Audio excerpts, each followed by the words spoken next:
La Rochelle est entre 14 et 17 degrés sur la moitié sud. La hausse des températures va se poursuivre jusqu'à mercredi. Puis à partir de jeudi, le temps va changer. L'anticyclone va rétrograder vers l'Islande. Un flux plus frais va descendre de mer du Nord et avec lui les nuages. Le ciel chargé jeudi sur la moitié nord va gagner vendredi le sud et l'est. Une fin de semaine plus mitigée et fraîche, histoire de nous rappeler que nous sommes toujours en hiver. Bon dimanche sur LCI. Avec Priorité Relations CIC, reconstruisons dans un monde qui bouge. Votre programme avec promessedefleurs.com.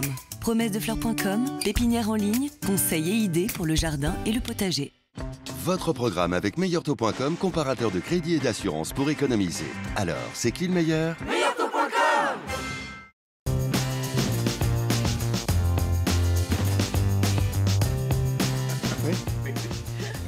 Il est 11 h, on est en direct sur LCI dans le brunch. Merci d'être toujours avec nous. Virginie Leguet est toujours avec nous, évidemment. Plus en forme que jamais en ce dimanche, accompagné de Bertrand Perrier, Sylvain Maillard, député de Paris et porte-parole du groupe LAREM à l'Assemblée nationale. Et on est ravis d'accueillir William Tay. Bonjour, bienvenue. Bonjour, merci. Vous êtes président du think tank Le Millénaire. Vous réfléchissez activement à la refondation de la droite. On va voir ça avec vous. A priori, il y a du boulot, donc vous avez pas mal de travail. Du pain sur la planche. On demandera son avis également dans quelques instants au Rassemblement national dans une poignée de secondes. Mais qui sera donc le sauveur de la droite en 2022? Et si c'était lui? Super doudou, Édouard Philippe. Édouard Philippe, réfugié au Havre depuis qu'il a quitté Matignon. On lui prête des ambitions présidentielles, on lui en prête peut-être plus qu'il n'en a, mais enfin, certains estiment qu'il sème des petits cailloux. Il a créé une association, Le Havre, point d'exclamation, dont la mission serait de soutenir, promouvoir et structurer par tout moyen intellectuel, financier ou matériel l'action politique d'Édouard Philippe. Au-delà du Havre peut-être, point de suspension. Ça pourrait faire office de base en tout cas pour une éventuelle candidature. Et mardi soir, il était invité sur RMC Sport dans une émission où il était censé parler de football, qui est une de ses passions. Mais il a tout de même répondu à une question politique. La question était: si vous avez le choix dans l'avenir entre devenir président du Havre Athletic Club ou président de la République, vous choisissez quoi? Voici ce qu'il a répondu. 2022 va être une année importante, notamment parce que ce sera le 150e anniversaire du Havre Athletic Club. Je vais botter en touche. La question, ce n'est pas celle du destin national, c'est celle du dessein national. Qu'est-ce qu'on fait de la France dans les 5 ans, dans les 30 ans qui viennent? C'est une question sérieuse. Virginie Leguet, c'est curieux de répondre comme ça et de ne pas balayer les choses, mais de laisser pour le coup la porte ouverte. Il laisse la porte ouverte à long terme. On ne sait pas. Enfin, moi, je ne sais pas. Il dit 2022 va être une année importante. Il commence en parlant de 2022. Alors ça, c'est une évidence. 2022, c'est une élection présidentielle. Emmanuel Macron est vraisemblablement candidat à sa propre élection. Et à mon avis, c'est là où le bas blesse pour Édouard Philippe. Édouard Philippe, il a fait de sa loyauté à Emmanuel Macron vraiment sa force. Et les Français lui en ont été extrêmement reconnaissants. Et quand il a quitté Matignon, il était dans un état de grâce. Si tout d'un coup, il se transforme en adversaire irréductible d'Emmanuel Macron, une partie de son capital confiance va s'écrouler. Et il l'a parfaitement, à mon avis, intégré. Mais il a l'âge de se présenter 2027 peut-être. Largement, d'ailleurs, il a parlé des 30 ans à venir. Il a tout à fait l'âge. Et à moins, alors il y a une hypothèse où il pourrait être là, c'est si Emmanuel Macron ne se présentait pas, qui semble une hypothèse assez lointaine. Mais vous pensez qu'il ne trahirait pas, entre guillemets, Emmanuel Macron? Mais trahir Emmanuel Macron, ça serait renoncer à ce qui a fait la force de son image. Et ça, c'est quelque chose... Et du coup, sa popularité qui est très forte en prendrait un coup. Je comprends. Sylvain Maillard, est-ce que dans l'absolu, vous imaginez que Édouard Philippe, qui jusqu'à maintenant était votre Premier ministre, jusqu'à il n'y a pas très longtemps, Premier ministre à tous, pourrait devenir votre adversaire? C'était le chef de la majorité. Bon, moi, j'ai beaucoup, c'est pas un secret, beaucoup d'affection pour lui, à titre personnel. Et je crois que ça a été un excellent chef de la majorité dans des moments difficiles. Et les 3 premières années du quinquennat ont eu des moments extrêmement difficiles. Donc, je suis très heureux de voir... Donc vous serez son Premier ministre, c'est ça, s'il est élu président? Je suis très heureux de voir que les Français l'apprécient parce que j'ai pu le voir à quel point... c'est quelqu'un de valeur. Voilà, c'est quelqu'un de valeur et c'est vrai que c'est... En général, on sort de Matignon totalement rincé et lui est sorti avec un capital confiance dans des moments difficiles. On sortait du confinement. Donc il pourrait être un dangereux adversaire pour 2022. Après, par rapport à votre teasing sur la droite, bon, ça me fait un peu sourire parce que moi, en tout cas, je porte le fait, même si je viens de la même famille, de la même idée politique qu'Édouard Philippe, moi, je pense que cette opposition droite-gauche est quelque chose qui est derrière nous. Je crois que ça n'existe pas. Ça ne veut pas dire que ça reviendra fonctionnera pas. Mais en tout cas, je crois que ça n'existe plus. C'est pas la grille de lecture, en tout cas. Ça peut être une culture, ça peut être ma culture, mais c'est pas une grille de lecture à l'heure actuelle. Donc, alors, on va je demander crois à que dire le candidat droite ou parce gauche, que, je crois que ce n'est pas d'actualité. Vous, j'imagine que vous n'êtes pas d'accord et que vous croyez encore en ce clivage gauche-droite. Est-ce que ça pourrait être l'homme providentiel de la droite, Édouard Philippe, selon vous? Moi, je pense qu'Édouard Philippe, en fait, sa stratégie, c'est qu'il joue la même stratégie que Georges Pompidou en 1969. En fait, il espère que Macron s'écroule, ne puisse pas se représenter. Et il y a un élément qui est particulier, qui a changé depuis le début de l'année. C'est qu'aujourd'hui, qui est capable de certifier aujourd'hui que Macron est certain de battre Marine Le Pen au second tour de l'élection présidentielle en 2022? Ce que va jouer Édouard Philippe. Les derniers sondages, on n'en est effectivement pas sûr. 48-52. Et puis la marge d'erreur des sondages. Et puis la une de Libé hier a montré aussi la lassitude des électeurs de gauche par rapport au faire front républicain au second tour de l'élection présidentielle 2022. Si ça, il y aura un duel entre Emmanuel Macron et Marine Le Pen. Voilà, c'est un article qui explique que les électeurs de gauche n'iraient pas forcément voter Emmanuel Macron pour sauver la République, entre guillemets, comme on l'a dit à l'époque. Le troisième front républicain leur semble un peu lassant. Donc la stratégie d'Édouard Philippe, c'est de jouer la même stratégie que Georges Pompidou en 1969, c'est-à-dire espérer que son chef s'écroule pour pouvoir prendre sa place et se présenter en incarnant le meilleur rempart. Oui, mais alors pardon, est-ce qu'il incarnerait la République en marche à ce moment-là? Il incarnerait la République en marche. Ah, et donc pas la droite? Et non, il incarnerait pas la droite. Enfin, la République en marche incarne une partie de la droite. Et sur la droite, vous m'avez gentiment invité il y a 6 mois. Moi, je pense que la gauche et la droite ne sont absolument pas finies. Ce qu'on observe, nous, dans nos études, c'est qu'il y a à peu près 4 blocs compris entre 18 et 21%. La gauche écolo-socialo. Quand on met tout le monde ensemble. Quand on met tout le monde ensemble, soit Jadot, soit Hidalgo. Un bloc LREM, majorité présidentielle, aux alentours 18-21. Un bloc de droite dans les mêmes eaux et Marine Le Pen dans les mêmes eaux. Il est tout à fait envisageable qu'il n'y ait ni Macron, ni Marine Le Pen au second tour de l'élection présidentielle en 2022. Et effectivement, le ticket d'entrée pour le second tour pourrait se jouer à pas grand-chose. En tout cas, regardez cette petite passe d'armes. La semaine dernière, entre Jean-Michel Apathy et Christian Jacob. Alors lui, il ne croit pas du tout à l'hypothèse Édouard Philippe. Pour lui, c'est un traître pour les Républicains. Il n'a rien à voir, il a passé sa vie chez vous. Oui, il a contribué... Ça n'a pas été un bon Premier ministre? Non. D'accord. Non, parce que c'est l'échec total sur la sécurité, sur l'immigration, sur l'économie. Où est le bilan d'Emmanuel Macron sur les 3 premières années? C'est zéro, ce bilan. Ce bilan, qui l'a porté? Qui l'a mis en place, la politique d'Emmanuel Macron? C'est bien Édouard Philippe. Bon, et il n'était pas à Matignon avec un pistolet sur la tempe. Elle est compliquée, la position des Républicains aujourd'hui, parce qu'évidemment, Édouard Philippe, c'était une figure des Républicains jusqu'à il y a pas si longtemps. D'ailleurs, il n'est toujours pas encarté l'AREM, on le rappelle, même s'il a quitté les Républicains, il n'est nulle part, il est entre deux, divers droite. Oui, mais de la même façon que Valérie Pécresse n'est pas aux Républicains, que Xavier Bertrand n'est pas aux Républicains. Donc, finalement, le parti des Républicains a beaucoup de mal à accoucher d'un candidat. On voit d'ailleurs des candidatures un peu éparses. On voit François Baroin qui revient, on voit Michel Barnier qui arrive. Enfin, c'est assez étonnant de voir... alors, je ne crois pas du tout à la possibilité d'Édouard Philippe. Pour moi, le moment Philippe, c'est 2027. Parce que si Emmanuel Macron ne peut pas se présenter en 2022, c'est qu'il y a une bonne raison. C'est que son quinquennat est considéré comme mauvais, et y compris la phase Édouard Philippe, qui a quand même été la phase Gilets jaunes. Il ne faut pas oublier non plus qu'aujourd'hui, Édouard Philippe est très populaire, mais qu'il a eu à gérer des crises extrêmement importantes. Donc je ne crois ni à une traîtrise où il se présenterait contre, ni à une substitution où il se présenterait à la place. Pour moi, et il a tout intérêt à attendre 2027, où il sera un président, en tout cas un candidat, absolument légitime. Alors, il peut se passer beaucoup de choses d'ici 2027. Il peut se passer énormément de choses. Vous ne pensez pas, en tout cas, pour 2022 ça, c'est pas votre... Non, absolument pas. Alors pourtant, quand on regarde les derniers sondages de popularité, il apparaît en tête. Et regardez, à ce sondage IFOP, notamment de la semaine dernière, qui ferait mieux que Macron, selon vous? Eh bien, c'est Édouard Philippe qui arrive en tête à 22% devant Marine Le Pen et Jean-Luc Mélenchon. Alors, c'est vrai qu'il y en a un autre dont on parle énormément en ce moment. C'est parce que demain, c'est la fin de son procès, du procès dit des écoutes. C'est Nicolas Sarkozy. Et regardez l'article de Libération d'hier. C'est assez intéressant ce que nous dit Libération. Sarkozy, ça recommence. Une partie de la droite rêve toujours d'un retour de l'ancien président, nous dit le quotidien. Pour beaucoup d'électeurs, il reste une référence et une espérance. Alors moi, j'ai une question. Référence, espérance ou fantasme peut-être? William T, est-ce que vous en rêvez la nuit du retour peut-être de l'homme providentiel Sarkozy? En fait, ce que fait la difficulté auquel fait face les Républicains, c'est l'émergence d'un candidat naturel qui éviterait la casse primaire. Ah, il n'y a pas d'évidence. Hein, aujourd'hui, il n'y a que 2 personnes capables de plier le match et qui feraient l'objet d'un consensus à droite et qui éviteraient la primaire. C'est Nicolas Sarkozy et François Baroin. C'est pour ça que ce sont les 2 personnes auxquelles tous les Républicains font affaire. François Baroin qui a dit qu'il ne voulait pas y aller. Il ne l'a pas dit officiellement. Il l'a pas dit officiellement. Si, il l'a dit.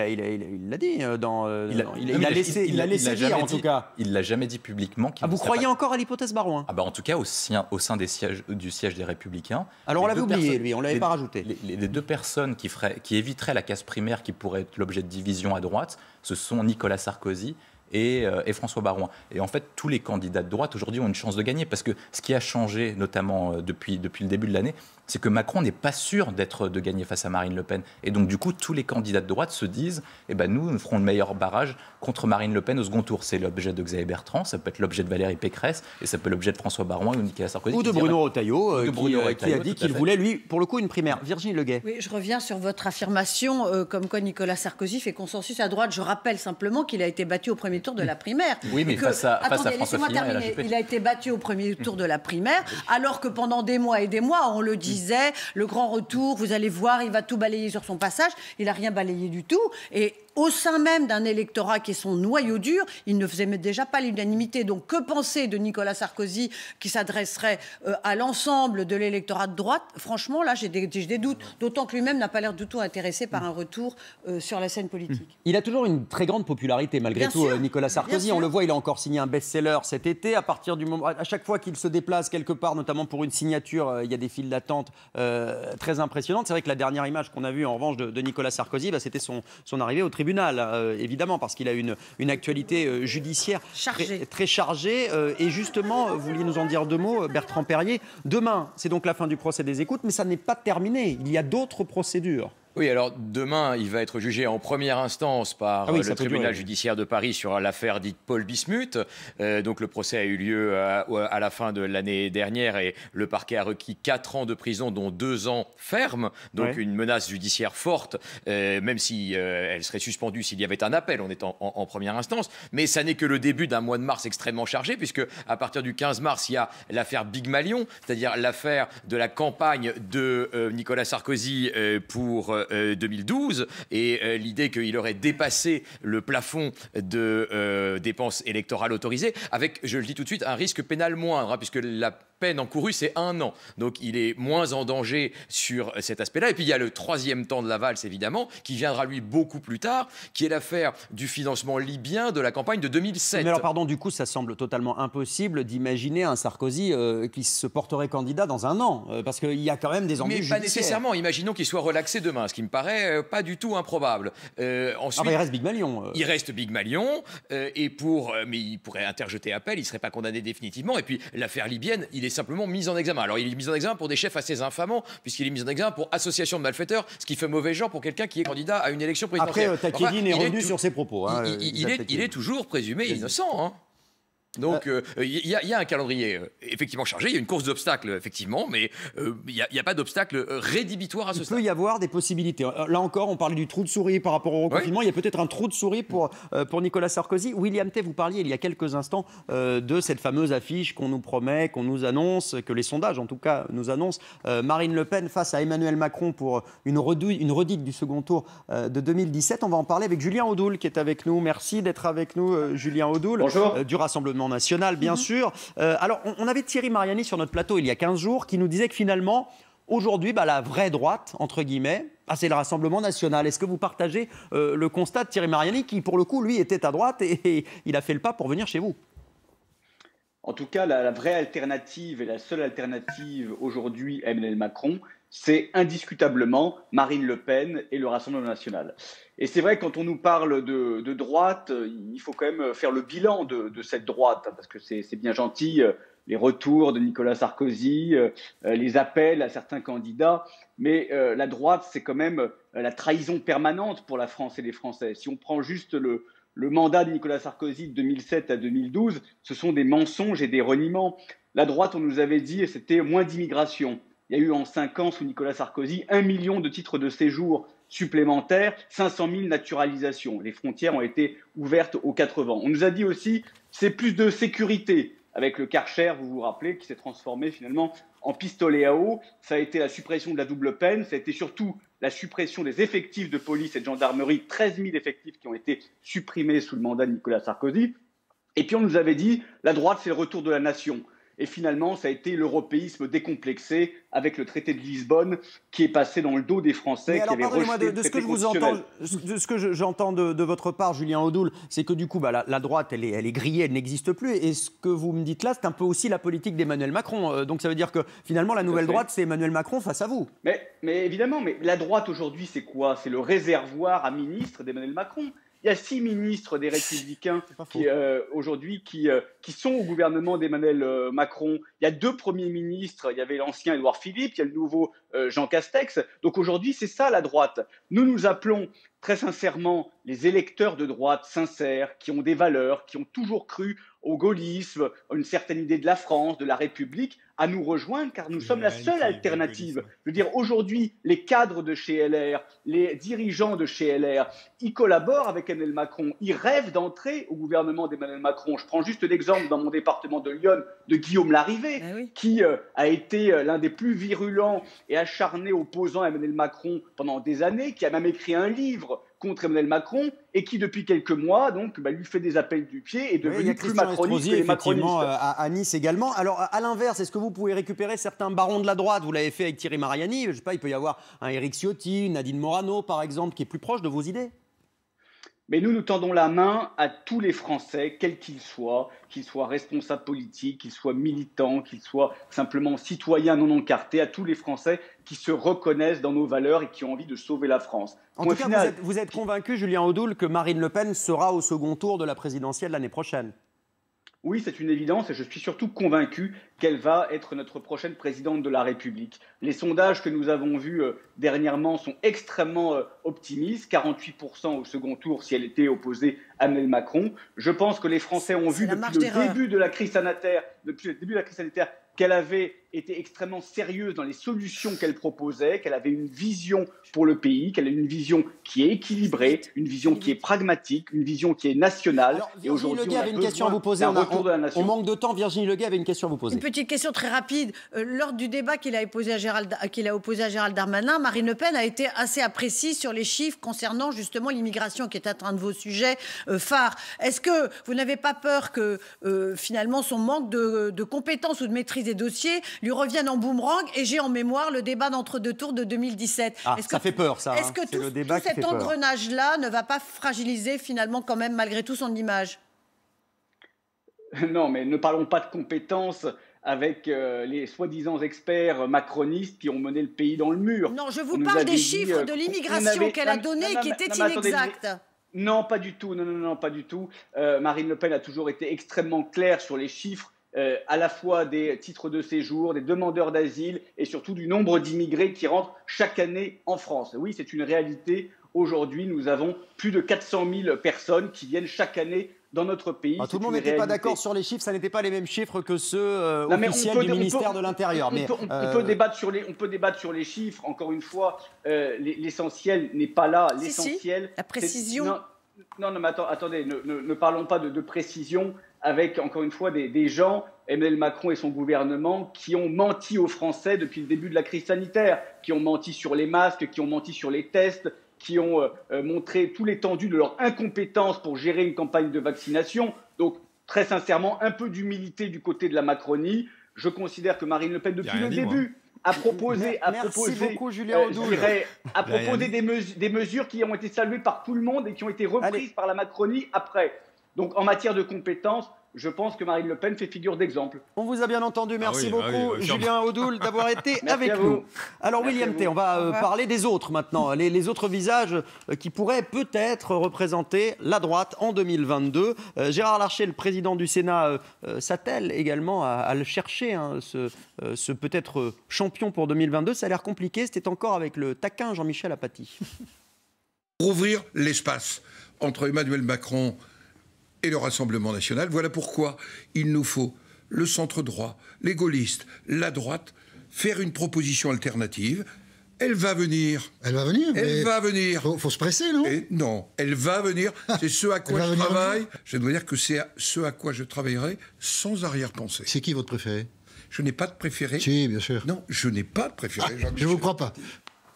Voilà, il ne le croit pas, il n'y a pas de préféré. En tout cas, chez vous, vous qui nous regardez, y a-t-il un préféré? Voici ce que nous disent nos téléspectateurs qui nous suivent avec attention. Le tweet de Juliette: il faudrait déjà qu'il y ait un candidat digne de ce nom au premier tour, mais c'est la même chose pour la gauche.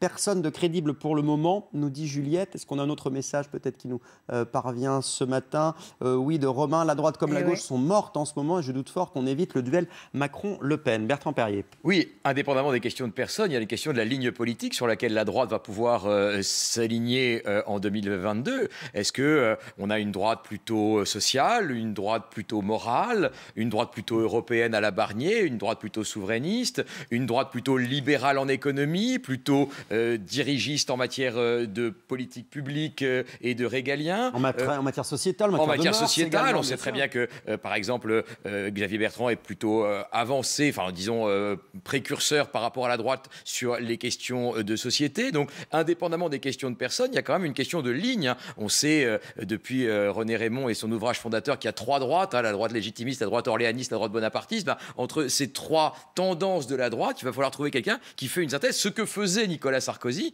Mais si Nicolas Sarkozy n'est plus en état, alors effectivement, on a une droite Retailleau qui est la droite plus morale, qui effectivement essaye d'organiser une primaire parce qu'il sait qu'il a une bonne chance de la gagner si c'est une primaire interne, parce qu'il est assez populaire au sein du mouvement. Et puis après, il y a ceux qui essayent de graviter autour et que la droite Retailleau qui est proche de la droite Fillon. Et exactement, voilà, qui est l'héritière de la droite Fillon. De la droite Bellamy aussi des européennes, mais qui n'a pas brillé par ses résultats aux européennes en tout cas. Donc voilà, on a tous ces 5 personnages qu'on a sur l'écran. Alors William, voilà, on a 5 personnages dont on voulait vous parler, effectivement, de gauche à droite. Xavier Bertrand, nous avons Valérie Pécresse, Michel Barnier, Laurent Wauquiez et Bruno Retailleau.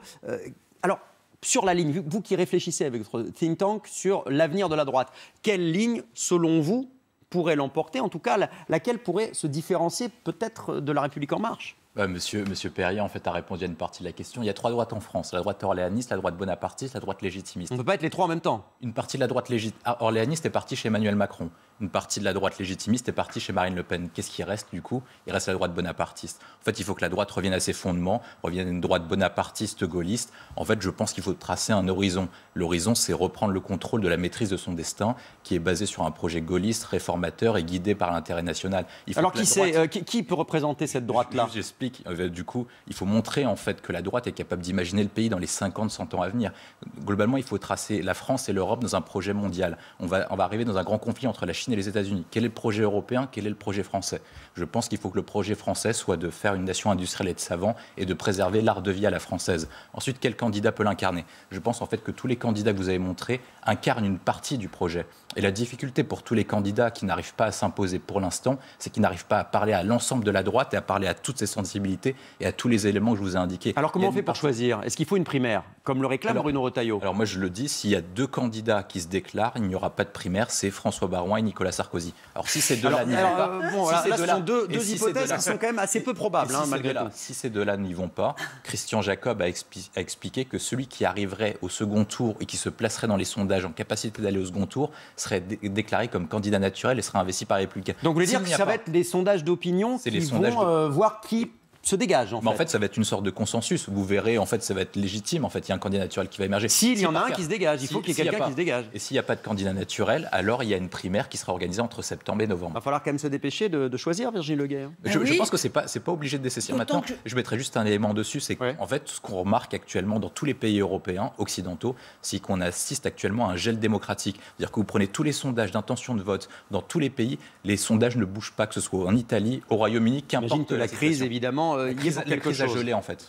Oui, je voulais simplement rappeler les résultats d'un sondage de l'IFOP de début février qui accordait des scores extrêmement bas aux différents candidats possibles de la droite. Je les cite rapidement. Celui qui arrivait en tête, c'était Xavier Bertrand avec 27%. Et ensuite, on arrivait avec Valérie Pécresse, 17%, Michel Barnier, 15%, et Bruno Retailleau, 6%. Donc quand vous dites que Bruno Retailleau fait l'unanimité au sein du parti, franchement, j'ai un doute. J'ai pas dit ça.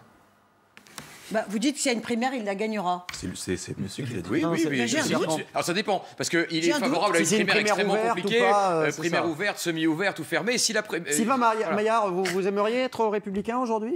Franchement, quand vous voyez ce qui se passe? Non, mais d'abord, moi, je suis très respectueux de toutes les oppositions. Et j'aime la politique, je fais de la politique, et c'est aussi pour écouter un débat d'idées. Je crois que la droite, et je le redis, je crois que la droite, comme nous l'avons connue, dont je suis issu d'ailleurs. Oui, c'est pour ça que je vous posais la question. Vous ne regrettez pas de plus y être? Est tellement fragmenté et dans la conception, vous avez dit, de ce qu'on voit dans la France des 10, des 15, des 20 prochaines années, qu'en fait, elle ne peut pas se regrouper. Moi, je le dis très clairement. Et quand on voit que d'autres projets, autant le projet d'Emmanuel Macron en 2017, que d'autres projets, même celui de Marine Le Pen, même celui de Jean-Luc Mélenchon, sont des projets que je combats les deux, mais qui sont des projets qui sont plus actuels dans ce que l'on veut voir dans la France dans 10 ans, dans 5 ans, dans 10 ans, En dans tout cas, 20 vous ans. trouvez que ce clivage-là, aujourd'hui, il n'est plus d'actualité, en Je tout crois cas. qu'il n'est plus. Ça ne veut pas dire que la culture n'existe pas. Je dis juste que le clivage à l'heure actuelle n'existe pas parce qu'on ne peut pas se projeter. Être de droite, ça veut dire quoi? Il y en a qui sont souverainistes, il y en a qui sont au contraire très pro-européens. C'est des choses très très différentes. Et donc, ils se regroupent parce que c'est une organisation, c'est une chapelle, tout simplement, parce qu'on a besoin de se Et puis, il y a quand même beaucoup d'élus locaux républicains qui existent. Mais voilà. Justement, Il faut souligner le décalage entre les élections locales, qui sont en général assez réussies pour la droite, et l'élection présidentielle, où là, franchement, c'est vrai, il n'y a pas de candidat qui s'impose. Valérie Pécresse, l'une des prétendantes justement pour la droite en 2022, sera notre invitée au grand jury dans une demi-heure, évidemment, à ne pas manquer. Elle parlera également de ce qui se passe et des propositions de la mairie de Paris, par exemple, pour reconfiner. Pensez-vous que la droite peut atteindre le second tour en 2022? C'est la question qu'on vous a posée. Quelle est la réponse? Il y a oui à 38%. Malgré tout, ça va être difficile. William Tay, on vous laisse continuer à réfléchir. Il y a du boulot, je pense. Merci beaucoup, Sylvain Maillard, d'avoir été avec nous. Dans quelques instants, on sera avec une enfoirée, la comédienne Michèle Larocque, qui fait partie de la troupe des Enfoirés, qui nous racontera tout de cette édition confinée vraiment très particulière, sans public, qui a eu lieu et qui sera diffusée dans quelques jours sur TF1. Et puis le Pi Politique de dimanche avec notamment François Ruffin, qui lance à son tour un pari à McFly et Carlito pour imiter Emmanuel Macron. On vous dit tout. Et puis également Donald Trump qui parle ce soir. À tout de suite.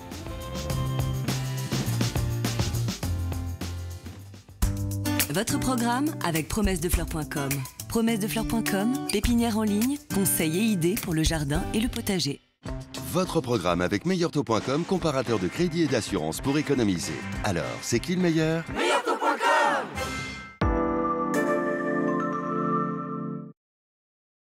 Je comprends pas que ce mot soit pas dans le dictionnaire. Ça veut bien dire ce que ça veut dire. Confusant. Elle est vraiment confortable, cette voiture. Ce serait encore mieux si elle était électrique, parce qu'aujourd'hui, l'électrique, c'est hyper impressionnant.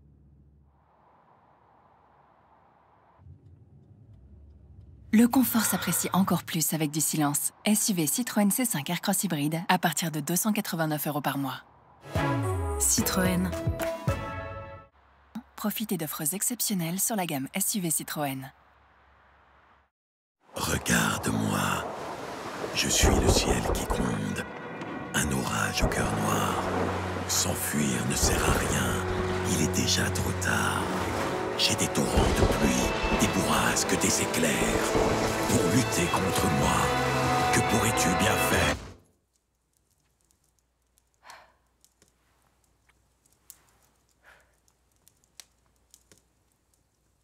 Isover, expert français de l'isolation. Je m'appelle Harry van der Spiegel, je suis médecin. Il ne faut pas vous faire de soucis, je ne suis pas un extraterrestre.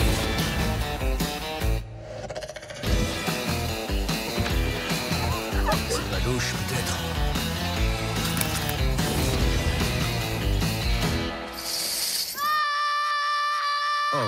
Découvrez la nouvelle série Resident Alien en exclusivité sur Sci-Fi et retrouvez tous les épisodes à la demande. I got a good feeling. Feel it in my bones, gotta shake it out. I'm going harder than before, let me hear you shout. Oh no, I'm the talk of the town. I know you feel it. Transition, la lumière sous contrôle. Dispositif médical. Nouveau. Transition signature Gen 8. Demandez conseil à votre opticien.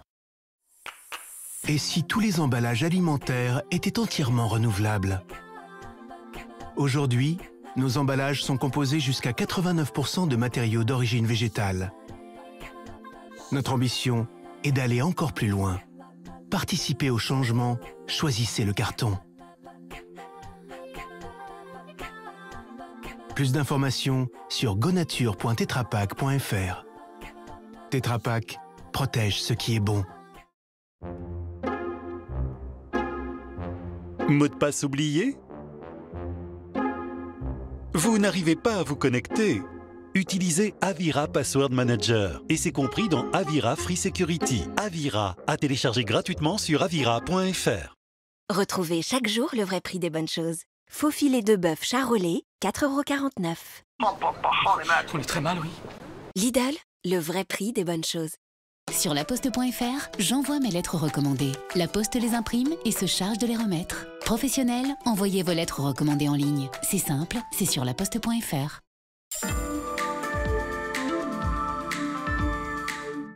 Et vous, quelle cuisine so cook êtes-vous? So wow, so good, so bien vu, so cook, cuisine équipée.